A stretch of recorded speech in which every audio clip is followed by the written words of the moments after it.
Once we know a little bit more about the country, we can practice listening activities. And then we bring this culture and this environment to the class. Bringing the world into the classroom. Yes, absolutely, yes. We need to raise awareness. We need to consider these different perspectives because this is the real world. We can't always be just thinking about the written English because once they go out into the world, yes, the real one, the real world outside of the classroom, they have to be able to communicate. We need to teach them to search. We need to teach them to wait and to go and find and do research. You won't have everything at once. You won't have everything at the time you want.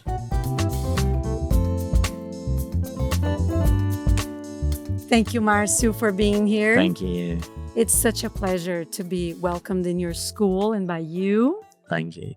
Now we're going to do something that we call quick fire questions. Okay. So I'm going to give you a question and you have to answer first thing that comes to your mind and just one or two words. Okay. Fast, okay? What one thing could you not live without in the classroom? Computer. Okay, good. Your go-to snack or drink during the day? Coke Zero. Coke Zero? Yeah. Lovely. Worst teaching habit? Prejudging. Okay. Yes, I think it's something really... just one word. I'm sorry. You can explain. You can explain why. I want to know. Usually this is stronger than... I think this is really part of the human being. But we have these thoughts before we actually know not only students, but I mean anyone around us, probably. Lovely. Yeah. And if you couldn't be a teacher, what would your dream job be? A flight attendant. Oh. Yes, but I've worked as a flight attendant for 6 years. Nice. Which goes well with the fact that you like to travel. Absolutely. Good. And your favorite English word or phrase? Ooh, I don't know. Absolutely. Yeah. Lovely. Why is that? It's part of the oral English, so I think it's an expression means a lot in just a word. Yes, right. I think so. And I've heard something about your journey as a teacher, that there is some kind of family influence. That's very true. My mom is a history teacher and my grandmother is also, actually, she was a primary teacher in Portugal. We are from a very small village in the north of Portugal, so very close to Spain. And my grandmother used to teach there. So it's something from family. Wow, that's amazing. And how did you be inspired by them with teaching?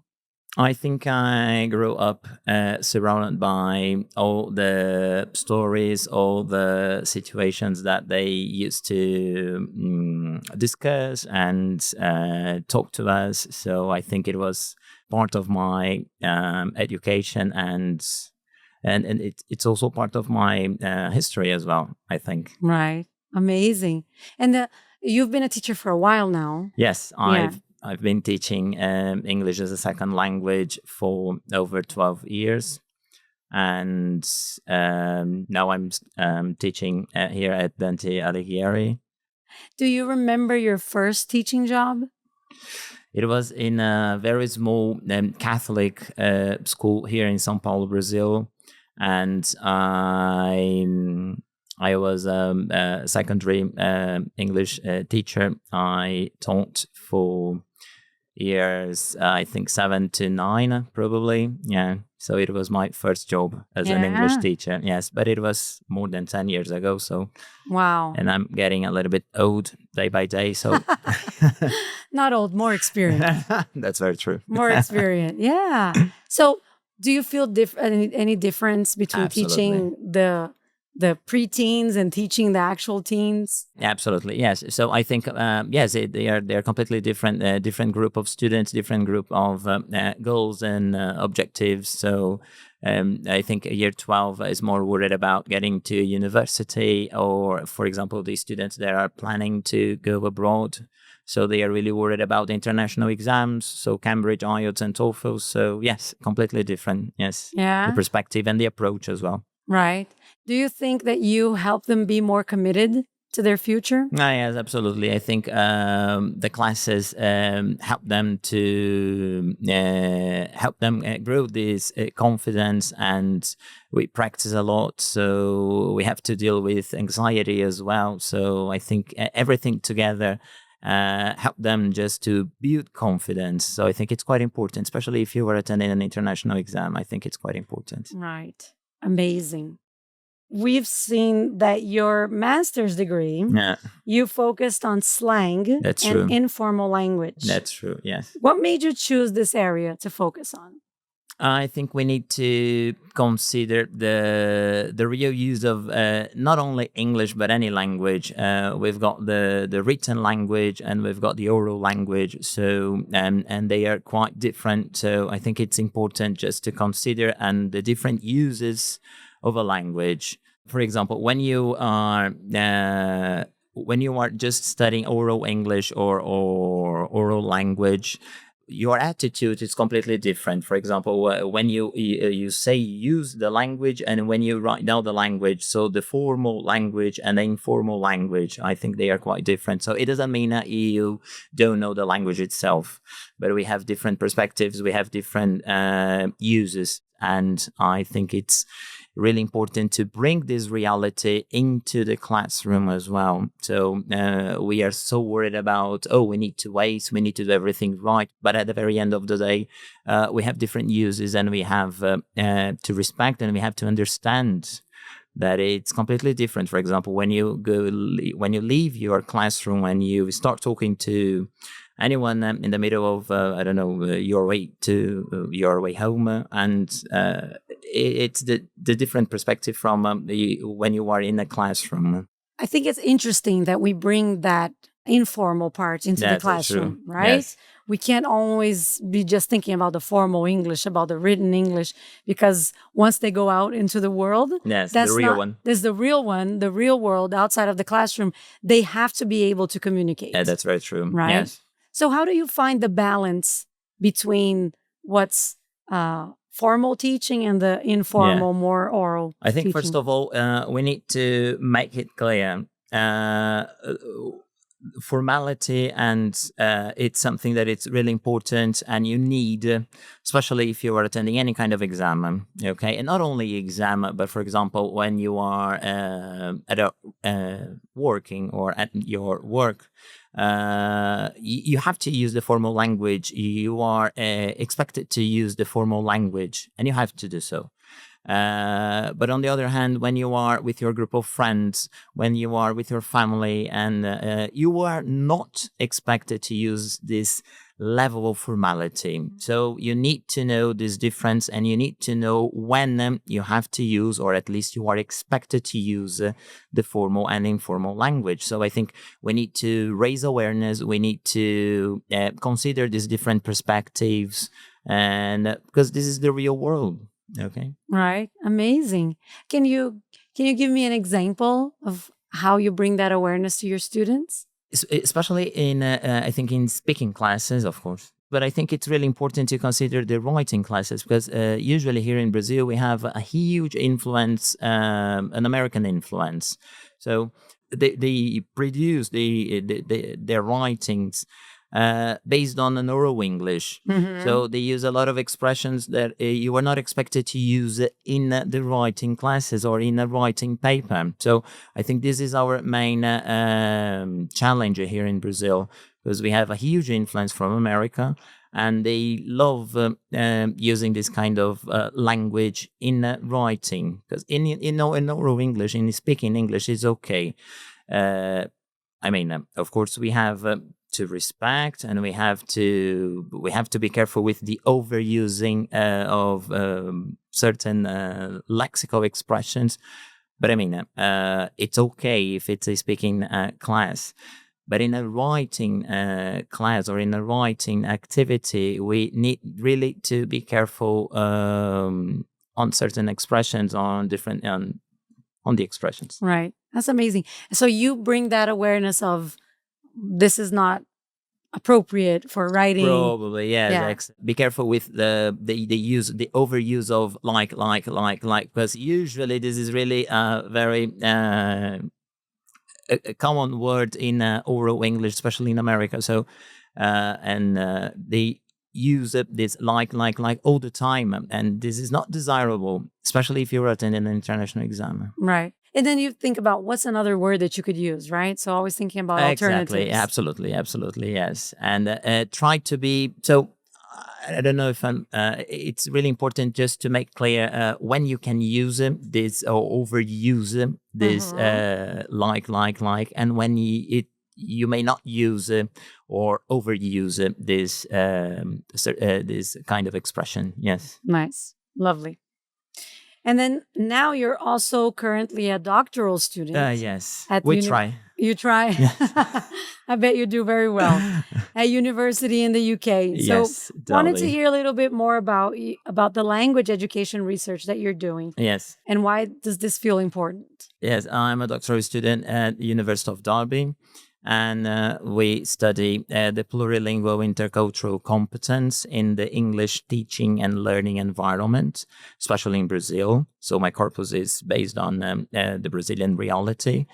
And we try to bring this intercultural and this plurilingual competence to the students. So I think our main goal is to try to decrease this dichotomy of American English or Brit English. So actually, we've got an international English. So we are really discussing English as a lingua franca.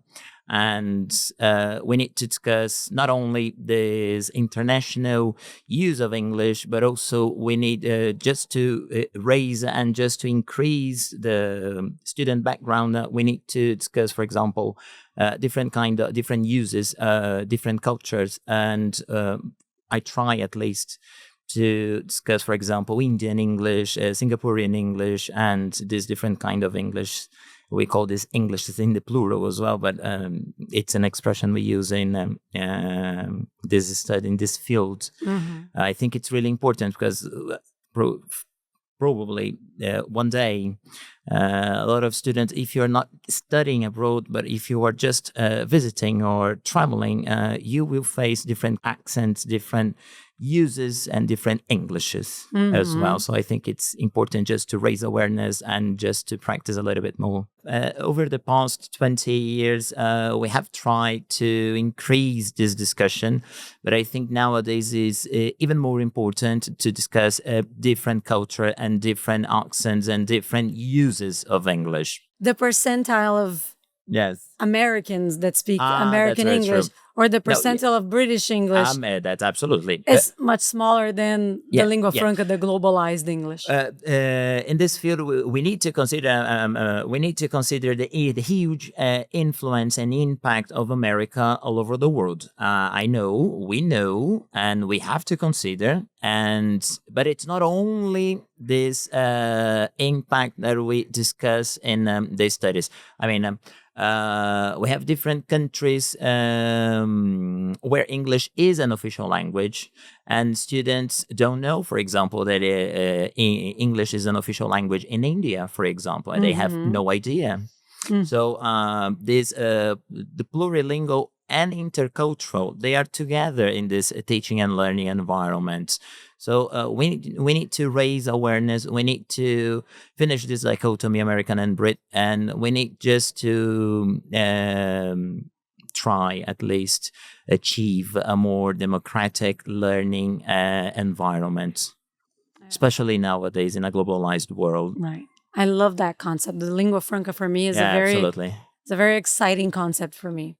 So when we think about the lingua franca, globalized world, and you said something that was so important, talking about making English a democratic language. That's very true. Right? Yes. How do you bring that cultural inclusiveness or other kinds of inclusiveness to your classroom? Yeah. So first of all, I think we need to consider different countries, and we need to study a little bit more about the cultures of these countries. So, as an example, India or Pakistan, for example, for instance, they don't know a lot about Pakistan and India. So first of all, we need to study a little bit more about the history, and then we together we build this knowledge. And once we know a little bit more about the country, and then we can practice the listening activities. So with videos, audios, podcasts as well, and then we increase this discussion, and then we bring this culture and this environment to the class. Right, right. It's just like bringing the world into the classroom. Yes, absolutely. Yes. I think it's really important because if we study the accent just by the accent, I think it doesn't make sense.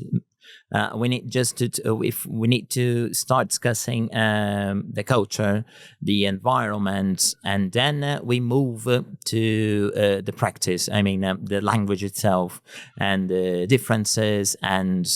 Not only in vocabulary. Usually we discuss lexical differences, but it's really important to discuss accents as well and the use of language. And I think it's really we can enrich our classes with this discussion. Yeah, that's exactly the word I was thinking. Like, that's so rich. Yes. In bringing those discussions. So you're in the classroom. You're also doing your doctorate studies. How do you balance it's insane. separating those two things and taking care of your well-being?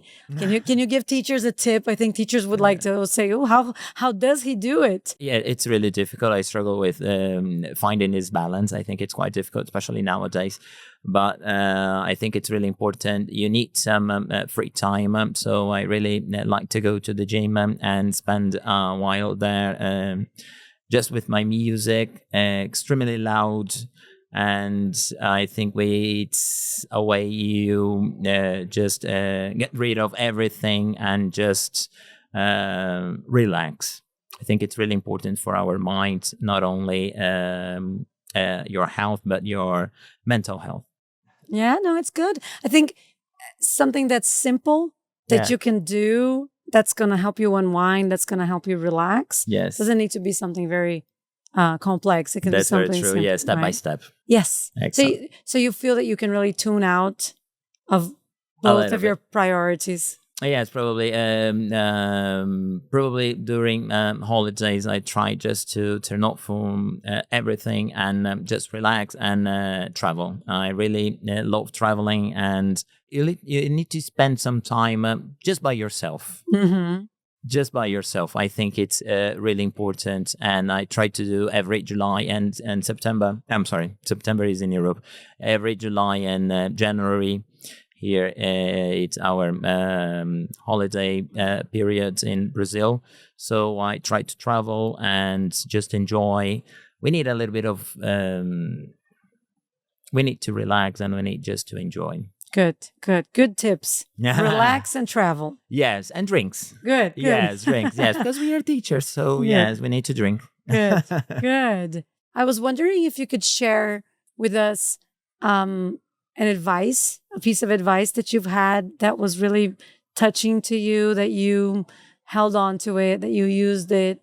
Do you remember a teacher who gave you some advice? Once when I was attending my master's degree here in Brazil, and I had a teacher, and she was she was Brazilian as well, and she used to say, you never know everything.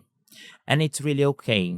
I mean, you don't need to know everything. And if you think you know everything, probably you are wrong, because it's impossible to know everything. Even though we are discussing your area of expertise, even though we are discussing your area of expertise, you don't know everything.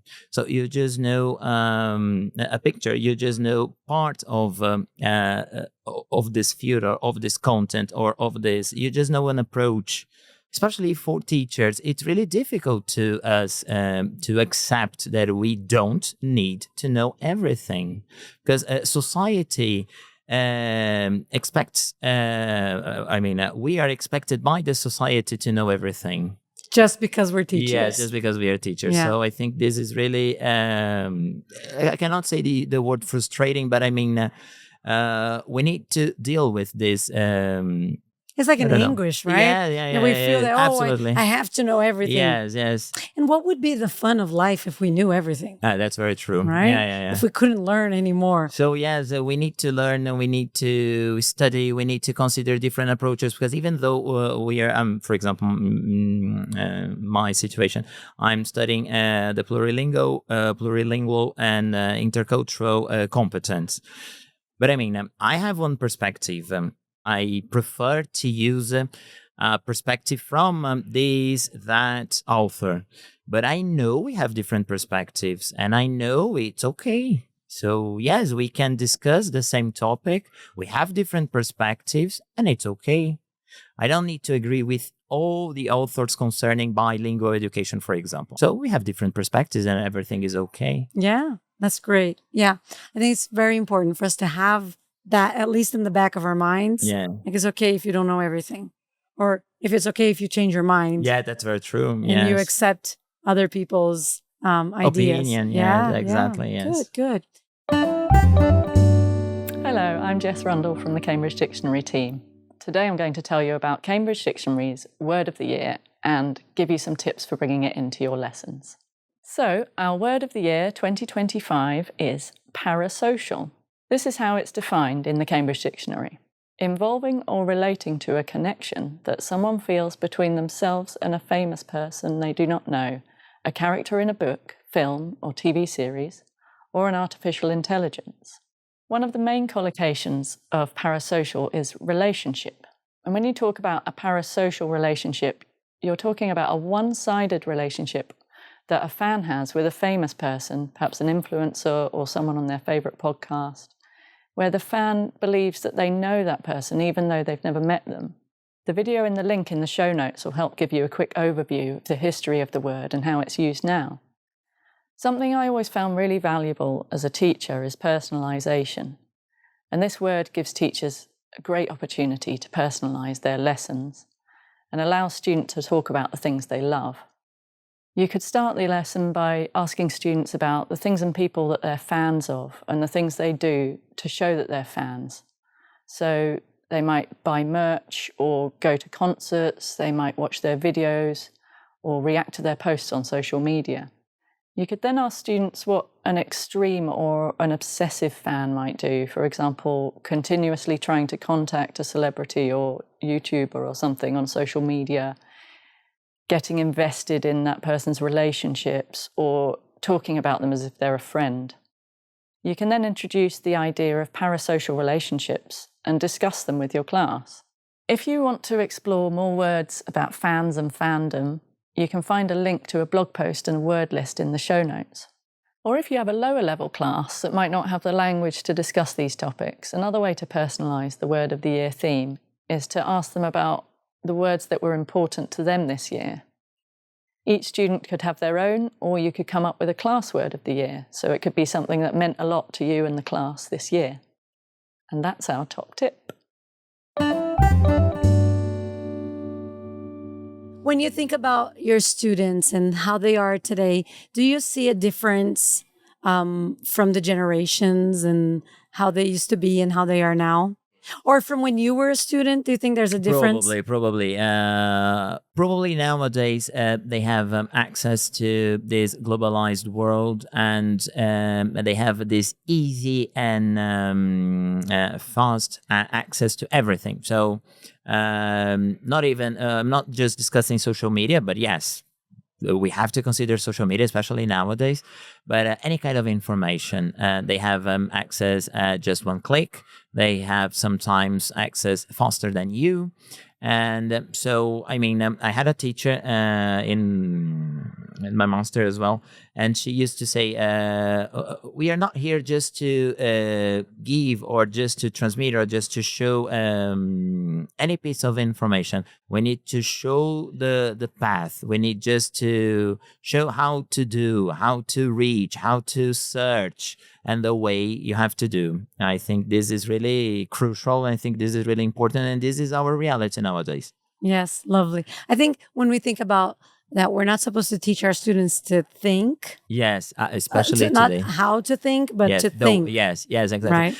But this is the other side. This is something that we need just to be careful.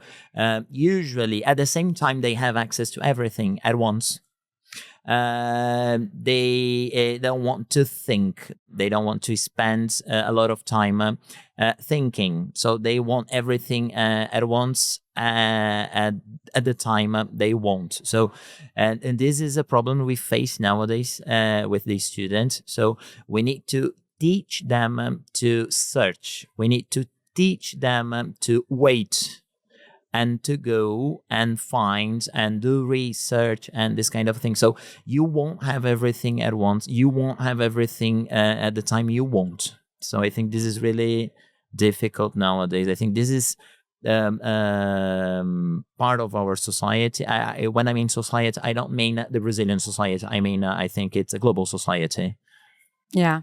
And if you could give a piece of advice from yourself now to the teachers around the world watching us, what would it be? I think we need to consider different perspectives. So probably your reality is not my reality. So before we start just, why you didn't do that? Why you can't do that? Why you can't do this way or that way? Probably be careful, step back, think a little bit, and because probably his or her reality is not the same.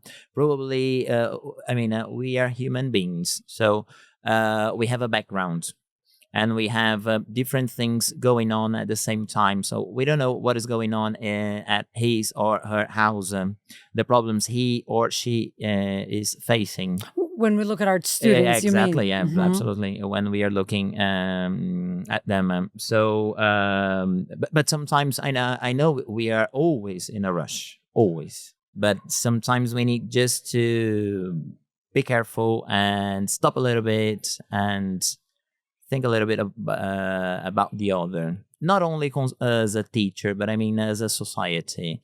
We should be more invested in learning people's stories. Absolutely. Yeah. Yes. And just to worry about the other. We need just to be careful about and just to pay attention to the other. Yes, I think it's missing in our society.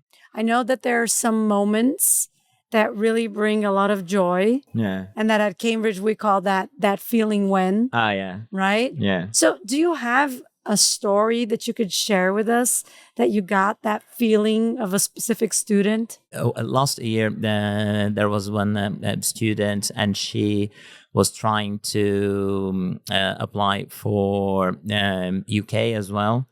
And she was really struggling with the writing paper, and I think she was more nervous than because she really knew and she had a high performance, but at the very end of the day she got nervous and she didn't have this confidence. Right. So I think when we start practicing, when we start just discussing and possible problems, and or sometimes it's not even the recipe they need just to discuss, they need just to talk. And we are sometimes teachers are psychologists as well. So I think it's just a talk, and she did great, and now she applied for the UK archaeology. The course is archaeology, and she did an excellent job. Yeah. Wow. That must have been really a really good feeling for you. Absolutely, yes. Well, Marcio, thank you so much. Thank you. I had just the best time listening to you.